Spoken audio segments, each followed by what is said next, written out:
కొణిదెల పవన్ కళ్యాణ్ అమ్మ కడుపున ఆఖరివాడిగా పుట్టిన అందరికీ మంచి చేయాలి, మేలు జరగాలి అనే విషయంలో ముందువాడుగా ఉంటాడు. తన గురించి కంటే జనం గురించి ఎక్కువగా ఆలోచించే మనస్తత్వం నా తమ్ముడు కళ్యాణ్ బాబుది. ఎవరైనా అధికారంలోకి వచ్చాక ప్రజలకు ఏదైనా చేయాలనుకుంటారు.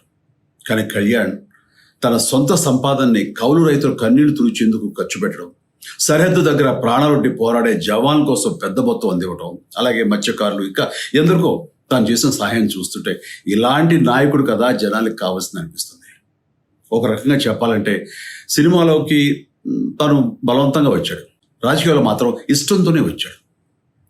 ఏ తల్లికైనా తన కొడుకు కష్టపడుతుంటే గుండె తరుక్కుపోతుంది.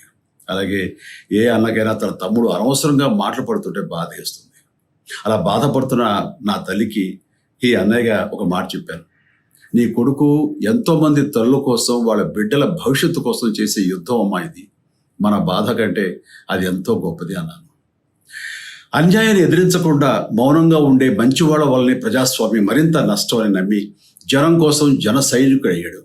తాను బలంగా నమ్మిన సిద్ధాంతం కోసం తన జీవితం రాజకీయాల్లోకి అంకితం చేసిన శక్తిశాలి పవన్ కళ్యాణ్.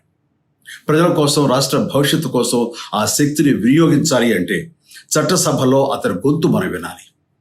జనమే జయను నమ్మే జనసేనాని ఏమి చేయగలడో చూడాలంటే మీరు పిఠాపురం ప్రజలు కళ్యాణ్ని గెలిపించాలి. మీకు సేవకుడుగా, సైనికుడుగా అండగా నిలబడతాడు. మీకోసం ఏమైనా సరే కలబడతాడు, మీ కళ నిజం చేస్తాడు. పిఠాపురం వాస్తవ్యులకు మీ చిరంజీవి విన్నపం, గాజు గ్లాసు గుర్తుకి మీ ఓటు వేసి పవన్ కళ్యాణ్ని గెలిపించండి. జై హింద్.